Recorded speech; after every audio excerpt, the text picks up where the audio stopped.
Good morning. Good morning. Listen, y'all, we coming in live this morning. You know why?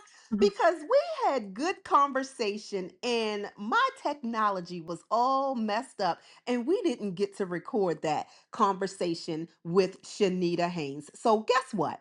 We get ready to go back in and y'all get a special treat. Cause now y'all get us coming in live. Listen, y'all, good morning, good morning, good morning. You are rocking with us this morning, the Unboxed Morning Show. And it's time for good conversations, great conversations with great people. And you know how I always started, right? This is the day that the Lord has made. So we shall rejoice and be glad in it. So that's what we're going to do this morning, y'all. Let me tell you about Shanita. Now, I don't even know.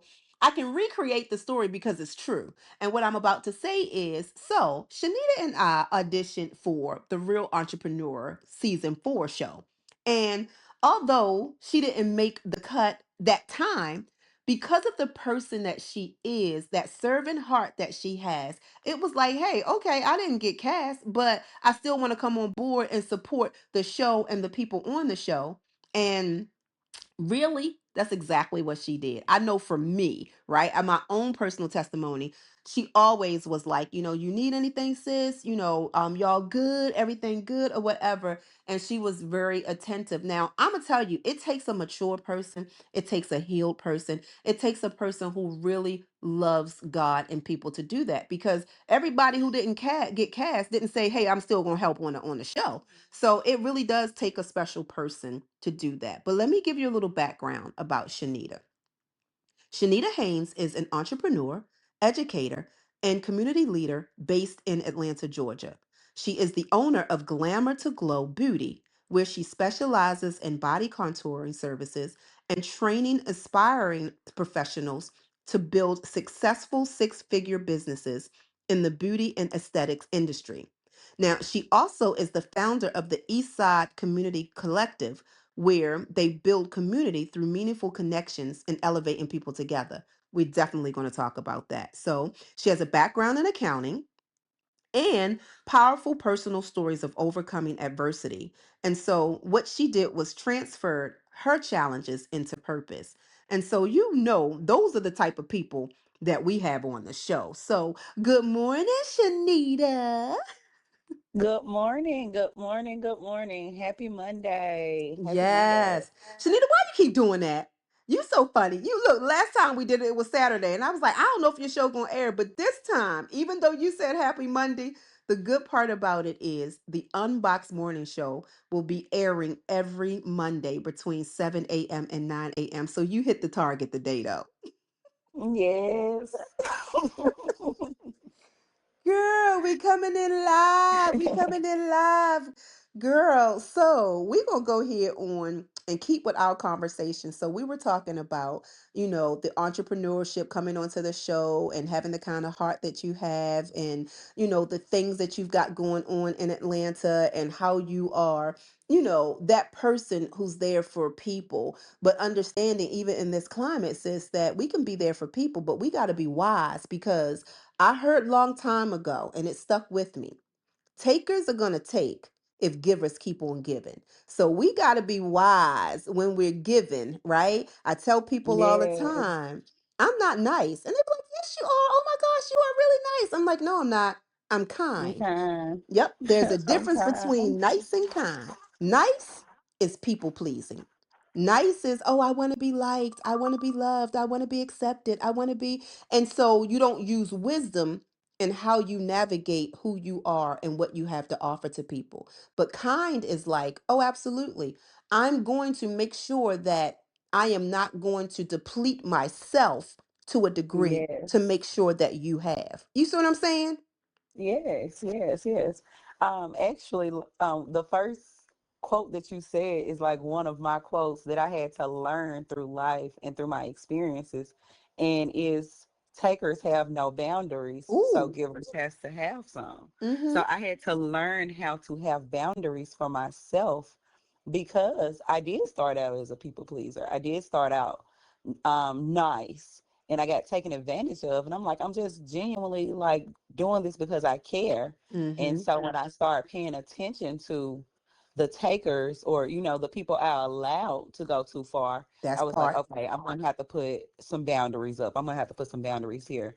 And I still want the same heart that I have and be the same servant that I am. I don't want to change any of that because other people don't have boundaries. It's up to Hmm. me to be like, hey, this is where I draw the line. But I love what you said because what you did was take accountability, right? What you realized was people are only taking what I'm giving them, right? Because a lot of people like such and such took advantage of me. No, they didn't. They no such and such used me. And they'd be like, no, nobody can use you. If you are a kind person and that's how God created you, you're going to be who you are. What happens is someone took advantage of who you are, but they didn't use you, right? Because it's like, and I say Hmm. that all the time because I'm like, no, I gave what I wanted to give. So they didn't use me. They just took advantage Yes. of what I was giving. You know what I'm saying? And Hmm. then you said something powerful on this aspect as well. A lot of times, right? And this is how you kind of know people. And I know people might kind of come for me, but when you know that you have called or chosen by God, right? Even Hmm. when you get worn out with who you are or how you've been created, you don't stop being that person, right? But sometimes No. people who are nice, that's why it's a difference between nice and kind.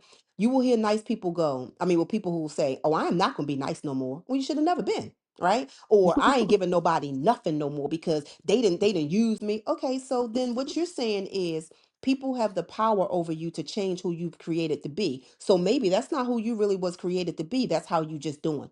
You see what I'm saying? Yeah. Because you To don't get change, you likes. don't get a hardened heart. Yeah. No, you don't. And as much as people always ask me, how do you keep forgiving like you do? I don't have a grudge against anyone. Like, Facts. even with my marriage, I found out my husband was cheating almost every week with a different woman. Mm-hmm. So it was more of a sex addiction that he had. Come on. And he was, not paying bills from time to time. And I'm sticking through it because my parents been married for, 47 years, grandparents married for. Mm-hmm. So you talking about your husband, girl? He did what? Yeah, and he just kept, just cheating, and I just felt like he had a sex addiction. So we went to counseling, and I thought it was something he'll overcome eventually. And come to find out, he was in a 10-year affair as well as having different women every single week. And this is not exaggerating. A different woman will call almost every week. And I'm like, oh, wow. How long were So you married? Because I mean, we're gonna go back to the I other was story that you had married too. for 10 years. I was married for 10 years. And at first, it wasn't like that. He was a Casanova as well. So So wait a minute, we he's weren't married always, to the same person, well, because you describing my ex-husband, and we was married for almost he 10 years, was and I'm like, he was a Casanova, honey.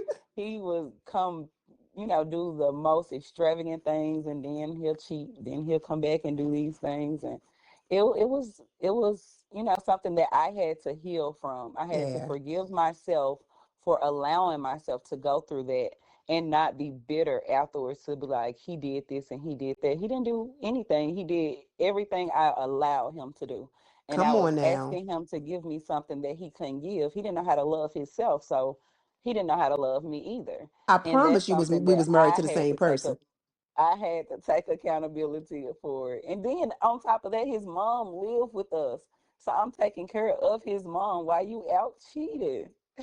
Well, look, And I she like. didn't like me. Oh Lord. Well, well then we wasn't married to the same man because this man mom was deceased. So I'm like, but the crazy thing about it, you just said so many nuggets. First of all, that was my experience with my husband as well, my ex-husband as well, right? Even down to, like you said, taking him back and allowing, the things to come. When we were looking to renew our 10-year vow, our 10-year wedding anniversary, Shanita, tell me why this man was engaged and planning his wedding with another woman. The woman that he's actually married to right now. Right? So how you planning a wedding and a 10-year anniversary vow renewal? Like that's some stuff right there. That's some top tier narcissist stuff right there. Yeah. But what I was gonna say was this.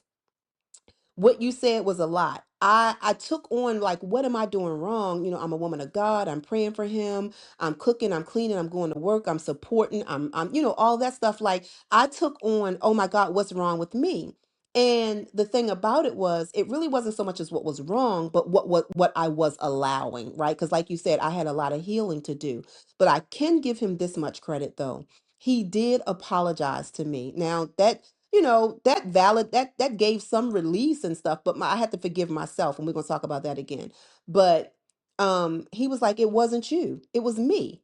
He was like, I had the situation, I had the problems. He said, in fact, the fact that you kept loving me irritated me as well, because all the stuff that I was doing to you, of course, I was used to somebody like dropping me at the drop of a dime. When I did the little bit, I did the most, and you kept loving me. He was like, you really are a woman of God, because I know I hurt you. And he was like, and it wasn't because of you. He was like, you were an amazing wife and an amazing woman, and I just didn't do right. Then he took it another step further and was like, and I'm gonna have to talk to the next man you with and let them know how wonderful you are. Now I don't need you to talk to nobody. You good. Like, I don't need you to talk to nobody. But he was like, but what you said to this was that forgiveness piece. We talked about that the last time, and I was telling you how we have to become unchurched, because during that time as well, where I was struggling to forgive myself, I was sitting under a ministry where the pastor was like lit into me, was like, who do I think I am? That's the problem with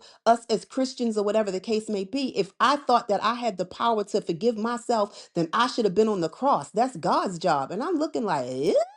Like, yeah, he forgave me, but he also gave me wisdom and his spirit to realize I need to forgive myself. And that's where a lot of people are hurting. Even if their spiritual man is growing, their soul is still sick, because the soul is what houses your mind, will, and emotions.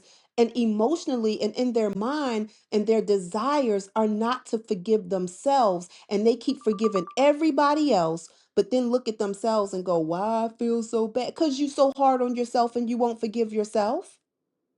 Exactly, exactly. And that's the thing that actually helped me propel to the next level, Mm-hmm.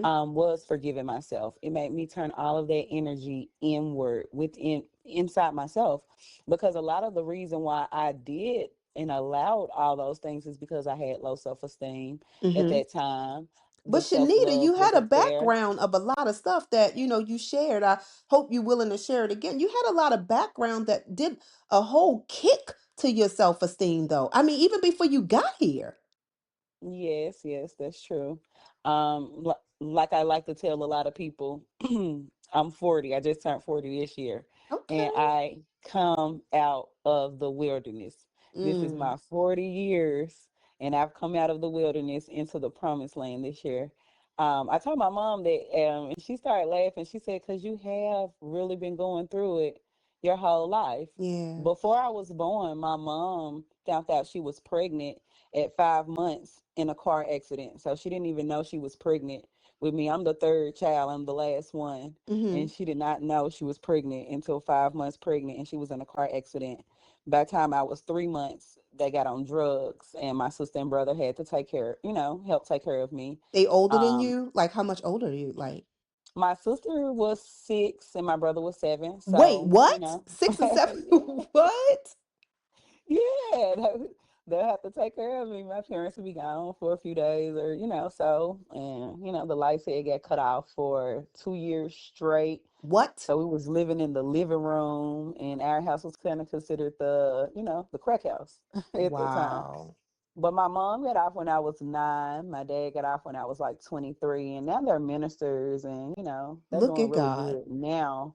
Um, you know, so I just look at all of those different adversities that I've gone through in life, and even like at 6 years old, this is why I'm in the the thick of my parents being on drugs. My hair come out. Mm. I get put in resource, which is special ed. Then I get put back from the fourth grade to the third grade. All of this is going on, and it just made me feel like I wasn't enough at that time. So Mm. that's where the people pleasing start coming in. I'm trying to people please the kids at school that I was in the same grade with, that's teasing me about being put back in resource. My Mm-hmm. hair coming out, so I got girls in the classroom telling me my headband won't be able to protect my sides and all this kind of stuff. So it was just a lot of stuff going on. in school, Mm. being bullied, having to fight 50 kids walking home in South Memphis. It's Woo! 50 of us walking home in South Memphis. And every day I'm looking at that clock at 2 o'clock. We get at 2:15. I'm looking at that clock every single day, wondering how am I gonna get home and what the hell I'm gonna eat when I get there because I ain't no food in the refrigerator. Listen, So whoo, let me tell you something. I people just got don't to say know this that you're because going the through all of crazy that. part about that is, and I'm not pushing this away or make it or belittling it, but kids today really don't understand what anxiety is, right? Like they Mhm. are so sassified or sissified, you know what I'm saying? Really, because it's like, baby, what you think is hard knocks ain't nothing to some of the stories that then came out the trenches. You understand what I'm saying? Like Right. you mad because the ice cream at your school cafeteria ain't the one that you really like, and now you got post traumatic stress syndrome. Like I mean, it's I'm just saying, you know what I mean? You talking about trying to eat, where you gonna go, and everybody has a story, Shanita. When I was in high school, I'm gonna go back to the before you got here being chosen too. But when I was in high school, I was always the one that made people laugh and was funny, and I would be the encouraging one as well. But I did that, Shanita, because you're right. When I looked at the clock, I ain't had nowhere to go. People didn't know that. When people I was like, I'm like, they were like, I'm going over your house today. And they were like, girl, come on. I'm like, in my mind, don't say that because I really don't have nowhere to go. Like, y'all think I'm playing. Like, y'all getting on a bus or getting in y'all cars and you got a place to go. I really don't have a house to go to. You know what I'm saying? This after 10th grade, I lived on my own. I was 14 and a half, 15 years old. I wound up having my own place where I had to pay for rent, go to school, and work at 15. So, where everybody else was having that young adult life, going to the prom, going to school dances, that ain't my testimony. You know what I'm saying? So, my Yeah. story, not that I'm going, that I'm trying to, it don't even compare to your story. But look at how Mhm. we came out. All right, go ahead, girl, because I got goosebumps, chills, and everything. Go ahead. Yes, me too. Me too, because you never know what people go through. And when you see them shine, the way they shine, it's like they're bragging all the time or they doing this. No, you don't know my story to Right. understand why I'm You this don't bold know my or why, story. like nowadays, everybody's like, why you putting all your business on Facebook? Guess what? My house was the crack house. My hair came out. I was in resource. My booty was flat and the kids used to see my dad in particular go to the crack house, a different crack house. So everything about me growing up was public and everybody got to Mm. say, Oh, that's deep. dictate my story and tell my story and twist it in their own way. Now that I'm grown, I'm proud to tell my own story, how it Oof. really happened for me. So that's why I put all my business out here. That's why it's a testimony. Like Yes. overcoming a lot of things, like all of that stuff happened in my adolescent. Listen, when I got to high school, I was determined. I became a majorette. I was on DECA. I was in honor roll, and I still graduated with only a 17 ACT score and a 2.5 GPA. And I said, I'm going to college. I filled out for that application. I said, if I get in, I'm gonna go. If I don't stay, I just come back home. I got in, I came up here, went to school, got through freshman, sophomore, and junior year. I got to my senior year and I realized science wasn't really something for me. I'm more spiritual. Mm-hmm. So Mm-hmm. I dropped out. I got 15 credits to get, and I ain't even worried about them credits. Mm-mm. But Baby, your I life credits decided, is double them 15 credits. listen, Hmm. that's all they count. Right. And I'm still an accountant, and Mm-hmm. I make pretty good money. So, I'm not mad about not being in school. It's just the adversity that you go through. It create the woman that you are or the people that you Yes. are. It's up to looking to those hills. Like somebody told me, when you fall on your back, if you can look up, you can get up. And it Ooh. just kept inspiring me every time I get down. It ain't no certain such thing as getting down. You can't give up. You have to Absolutely. keep When you go going. down to your It ain't lowest, no you ain't got no. nowhere to go but up. Right. Right, right. And that's what keep me kind and humble. And Mm. another thing, let me tell this because this is important about my story and about Mm. me.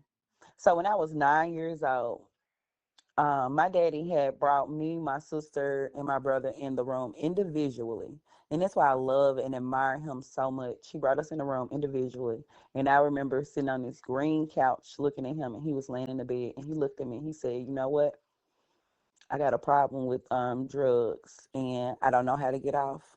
I don't know what I'm doing, and I just need you to pray for me. I just wanted y'all to know what's going on, you know." Mm. And that gave me a different outlook on life and a different outlook on people and gave me a special love for people because sometimes we battle things that we don't understand. Um, that's a part of our journey. That's a part of who we're supposed to be because looking at him now and looking at the journey that he had to go through and overcome, it's so powerful. And for me to like give up on myself, it's like it ain't no giving up. It's always going to the next level. The sky is the limit. Like there's nothing that I can't do or obtain. Just looking at, people around me life. Like even being here in Atlanta, around all you ladies have inspired me to be the best me that I can be. Because coming from Nashville, things were I was getting evicted. I came down here with just my clothes.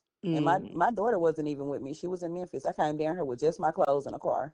I was getting evicted and my whole life changed within 3 months of being here. Wait, first and foremost, again, I done went from goosebumps, Shanita, honestly, to full on tears, right? Um, so the Bible does say that we are living epistles read of many. So I wanted to go back there as far as you putting your stuff on Facebook. I have a shirt, I do t-shirts, and one of my t-shirts is Heal Out Loud because we're written epistles read of many, and people are won over by the words of our testimony and by the blood of the Lamb. But Mm, here's where my tears are coming. I had a conversation with my baby girl just last night. Now, I don't know if you know my full story, but my baby girl, who's 11, is actually my granddaughter. She's the daughter of my son who passed away, mm-hmm, and she was in the foster care system, and I adopted her. So people always ask the $10 million question, where is her mother? And I'm like, her mother she has not physically seen since she was about 3, and haven't seen like at all, really. Like she's seen her virtually when she was like 4, maybe going on 5. She'll be 12, so she doesn't even know what her mom looks like. And so her abandonment and grief and rejection issues are deep and they're high, right? And so mm-hmm, just last night, this is why the tears came, because of what you said your dad did. Just last night, she said, Mimi, I'm angry at my mother. And I said, it's okay to be angry. Now, most people will disagree with that, but the Bible says, be angry, but sin not. Anger is an emotion that God gave us. And a lot of times when we don't actually look at that emotion and process it, we do other things to cover it up, right? So mm-hmm, I said, rightfully so, baby. And she said, because her mom is an addict and has been all her teenage up to her years now, right? And she'll be mm-hmm, 40. She'll be 40. And she's been a substance abuser since she was about 14 years old, right? So uh-huh, my baby girl said, but Mimi, if she could just stop using drugs for like 5 minutes to see how beautiful her children are. And I said, baby, a a person who's addicted to substance can't stop for 5 minutes. But it hurt me because the hurt and the hope that I saw in her eyes, that if she just seen how beautiful I am and how I turned out, maybe she would stop. And I had to express to her last night, Shanita, that people make their own decisions and we are not responsible for other people's actions, and that she also has to remember that her mommy's addiction came even before she was here. So she's not responsible for adults' behavior, and she's definitely not responsible for behavior that was taking place before she got here. So you sharing that about your dad just was like it just brought tears to my eyes, because I'm raising a beautiful person who sometimes doesn't understand how beautiful she is, because she's still trying to understand why somebody is not in her life. She can't change the part of her daddy not being in her life, but just having that validation. And she's like, Mimi, I love you so much. You always stand up for me. You're always there for me. But I also told her, I know sometimes you don't like the fact that your grandmother is your mother. And she said, I don't, but I know you love me. And I wouldn't change a thing with having somebody else raise me. But the fact that you were able to get that validation from your dad, you were able to get and see the transformation. Also, I believe is a part of the healing and the transformation, and let you see how amazing you are. Yes, yes, yes, yes. And you know what? A lot of who I am came from those talks that you saying that you had with your granddaughter last night. Mm-hmm. Being honest, being upfront, being real, being able to allow them to express themselves. And that's something that my parents always done, even when they were on drugs. Like I was going down a real bad path around 12 years old to where I was getting Oh board God, yes, she's suspensions. 12. Oh Lord, go ahead. What you I say? was getting board suspensions every week. They was coming up to the school. I stopped being bullied because I started bullying the kids that Mm-hmm. was being bullies. And the police, it got so bad to the police was riding home with me and one of my friends to make sure we wasn't together and, walking home together, Mm-hmm. torturing kids. Mm-hmm. And so my dad was really stand upish around that time. He was heavy on drugs at that time, but he'll come to the classroom and sit in my classroom. He'll Wow. have talks with us, with me after school. So he changed my life in a lot of ways, even though he was battling his own struggles at that Mm. time. Now, isn't He that a was still parent? able to Woo. transform me. Yeah, yeah. And that's another thing that I appreciate. So you just sitting there being able to, because I got taken away from them at 9. That's what got my mom off, actually off drugs for good. My dad stayed off for a year, but my mom got off because we got taken. We was only taken for 6 months. We stayed with my cousin, so we didn't Mm-hmm. get put in foster care. We stayed with my big cousin, and coming back, that's, I did have those abandonment issues and things like that. So those serious conversations those uncomfortable conversations that we be afraid to have Mm-hmm. are like the most important thing for our soul. Is this book called A Seat at the Soul? It Mm. is so so good. Oprah talks about it and everything. It's an older book, Mm-hmm. but I just started reading it maybe a year ago, and it's something that you can go back and read as many times. But it talks to the soul. A lot of times we like to differentiate. We like to, put the soul and the mind together. They're two different things. Mm-hmm. The soul And when you housed talk the to the mind though. soul, That's yeah, why we like yeah, that's why we are easily moved by things like music. That's why music holds so much power. What we have, we like soul food, we like R&B and soul music because it changes our perception and our mind about a thing. It can recreate stories and feelings. And I'm transparent on my platform. It's my platform. I talk if I want to, say what I want to. So music for me back in the day, baby, you put on some Prince and you might get a different Renee, right? You might get a scandalous evangelist if you play some Prince, right?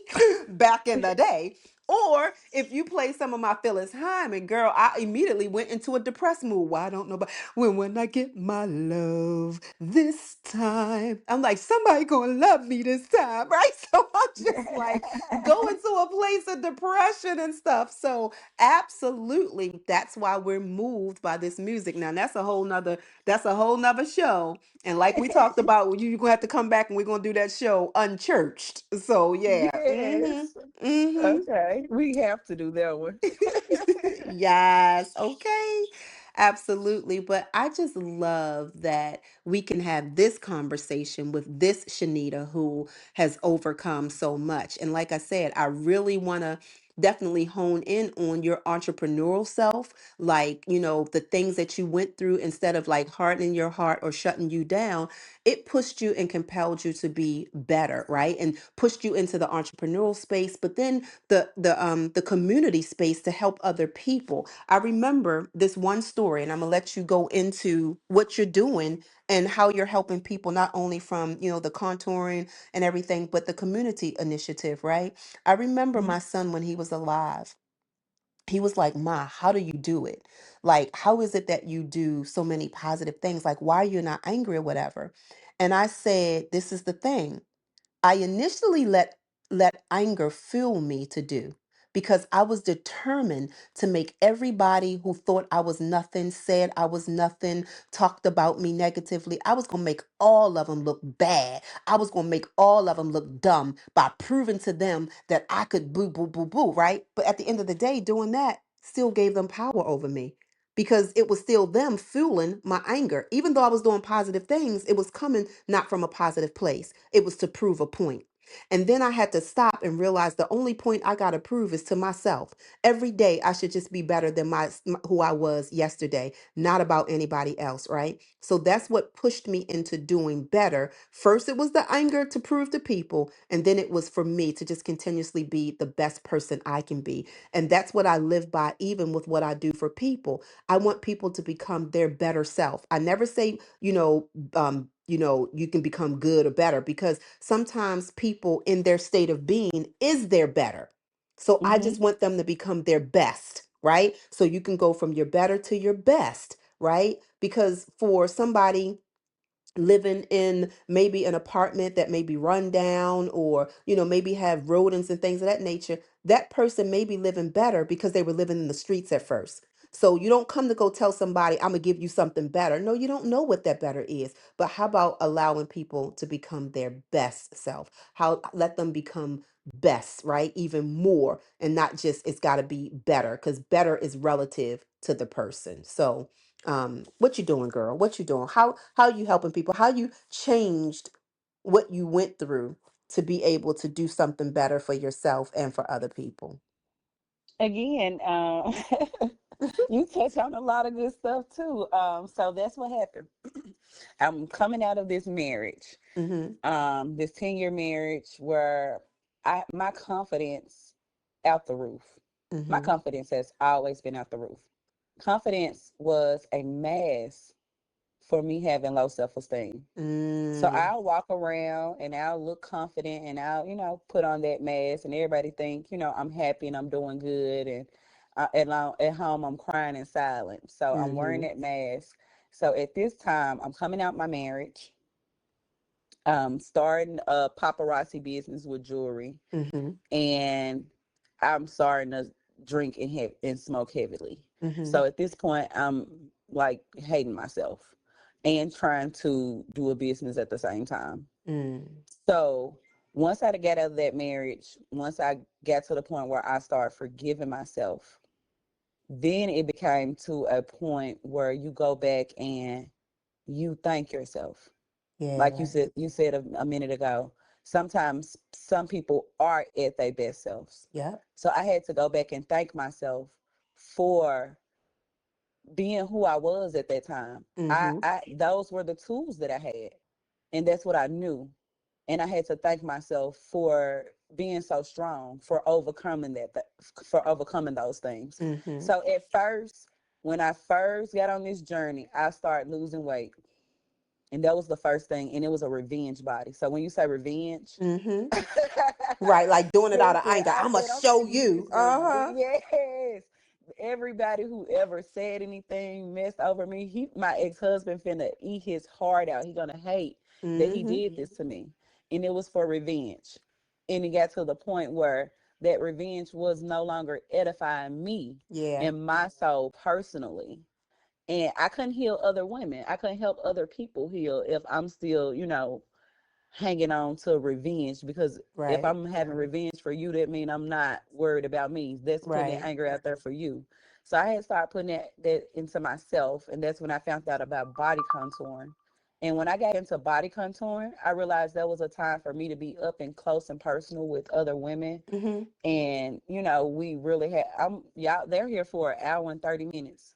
So how do I impact them while doing their body at the same time? And Wow. that's what set my business apart from a lot of other body contouring businesses, because we heal from the inside before we can heal from the outside. That Because a part. lot of times we go get this surgery, we lose this weight, we do all this, but the inside still messed up. And I knew that because I had confidence, but my inside was messed up. I Mm-hmm. lost weight, but my inside was messed up, as far as me wanting to get revenge, as far as me having depression, ready to, just end it, not Hmm. live no more, not so much as suicide, but just not even want to wake up, not Well, even I've want to been open down my that road. We'll talk blinds. about that too. Been down that road 7 times So and died 3 times, but that's a whole nother story for a whole nother show. yes. Okay. See, listen. Hmm. God is really moving, and that's why I'm in the community like I am. So once I start impacting the women, and just having talks with them and helping them start different businesses and seeing visions within them and their trauma and their hurt, and then I have my hands on their body. So Yes. while I got my hands on their body, I'm praying and manifesting, that's how I get the best results as Yeah. well. I feel like I have the best results that I done seen out here, and I'm not in competition with anybody. Right. But I feel like I have a certain type of gift about myself. I take my time. Hmm. I'm really enjoying what I'm doing when I'm doing body contouring, and then you can see the weight lift off them. So it's not even just physical weight. Sometimes it's emotional weight, and then I Right. feel like I believe the body achieves what the mind believes. So if your Mm. mind together, your body gonna automatically get together. Yep. So I believe that. That's the And first thing of weight loss too, though. Seeing yourself in that. You know what I'm saying? Seeing yourself a uh-huh. certain way. It's before you start doing it, you got to see yourself there. Yes, I really believe in that. I really believe that. And that's how I feel like a lot of my results are achieved, as far as body contouring. Now, as far as me being out in the community now, you have to network for your business and put Hmm. yourself out there. So just networking and getting to know people, it was it it was a little cliche in the form that I was going about it.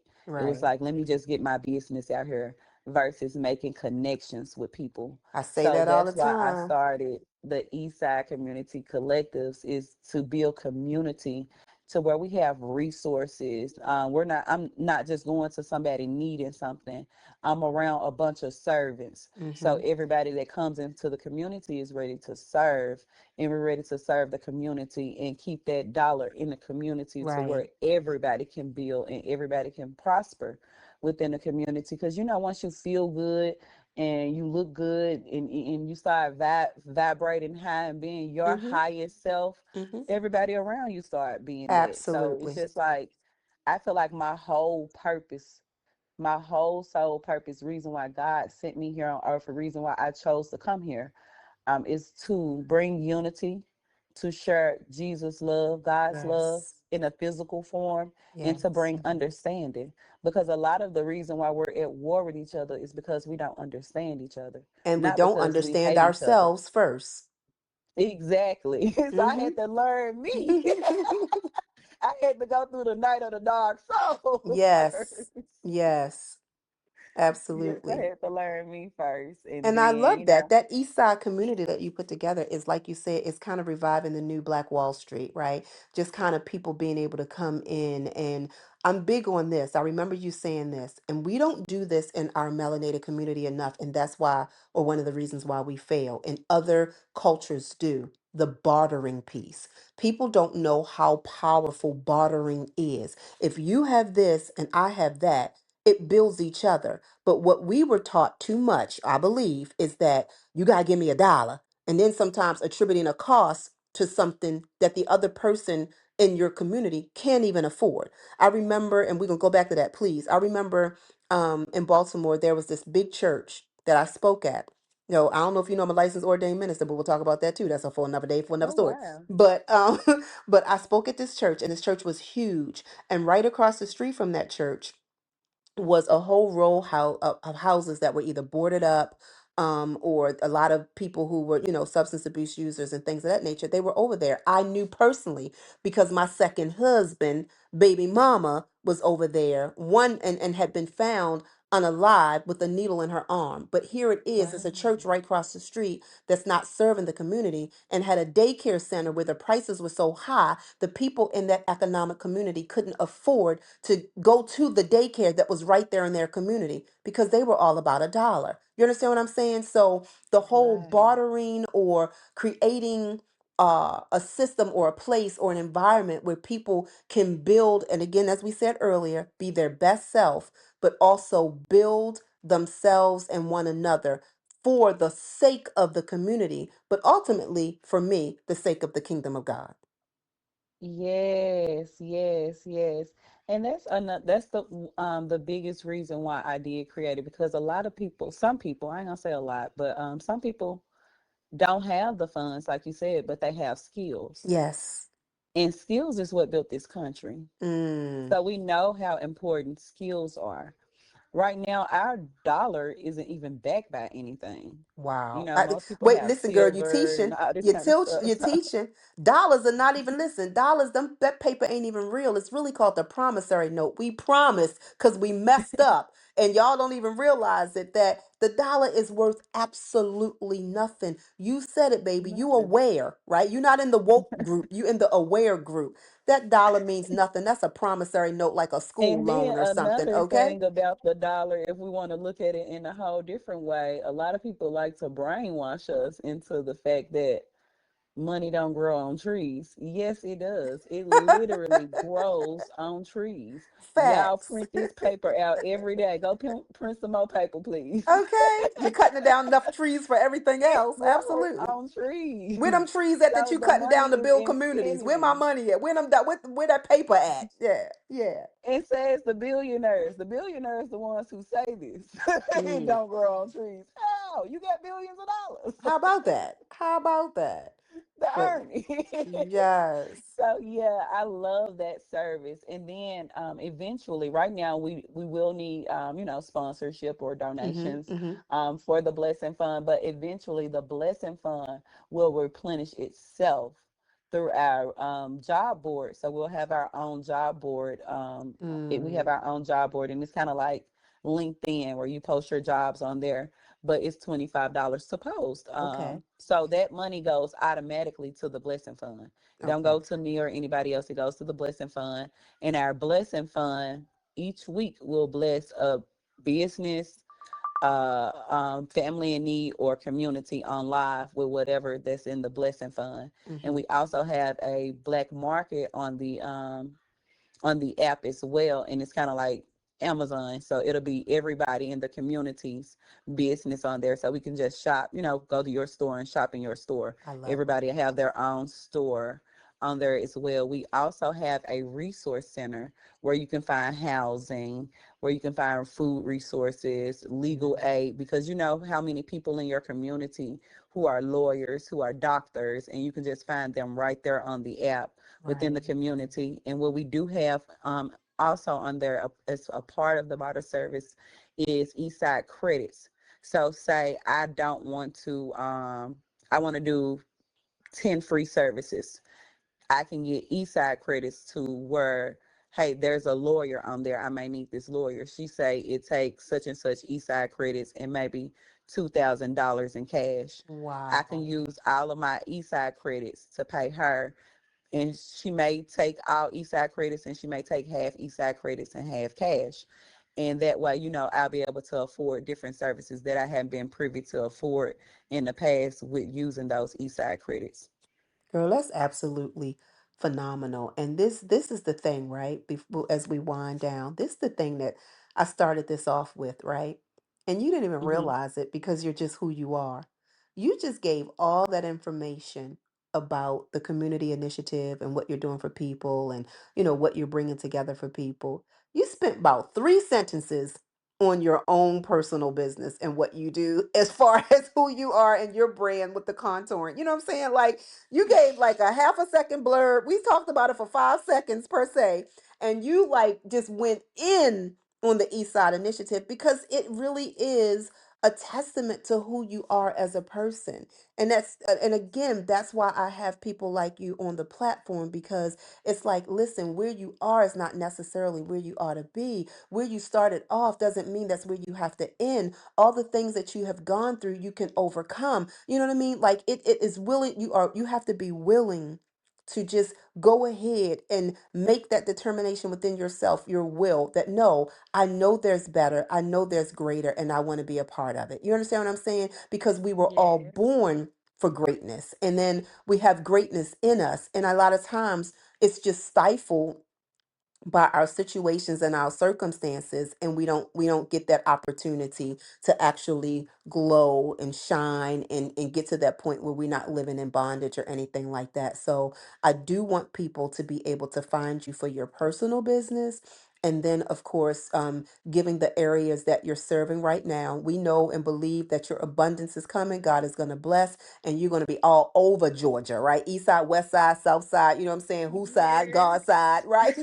but but right now, just letting them know how they can find you for your personal business, and get their body right. Because even though you told me that my backside was, it was looking good, I still need some other stuff. I got some stuff I need to come and get on your table for it, but let them know how they can find you, and then who you serve and who you're looking for to kind of join the initiative. Okay. You can find me on all of my platforms for body contouring at Glamour, the number two, Glow Beauty. And that means we glow on the outside and we glam on the inside. Glamour to Glow Ooh. Beauty. And you can also find we have a group and a app, eastsidecommunitycollectives.com. The Facebook group is called Eastside Collectives, Eastside Community Collectives. And the app is eastsidecommunitycollectives.com. And once you get on the app, you can sign in on there, and your email and everything will be saved on there for us to do blast emails. We're looking for anybody who has a passion for serving the community, a passion for people, a passion for um, just helping. We have 10 membership committees that you can join. And once you get on there, you will be able to see all of the different committees, whatever you have a specific passion for, whether it's planning events, whether it's getting sponsorships, anything like that. We're looking for those people, and we serve the areas of Lithonia, Conyers, Swellingville. I think that's it.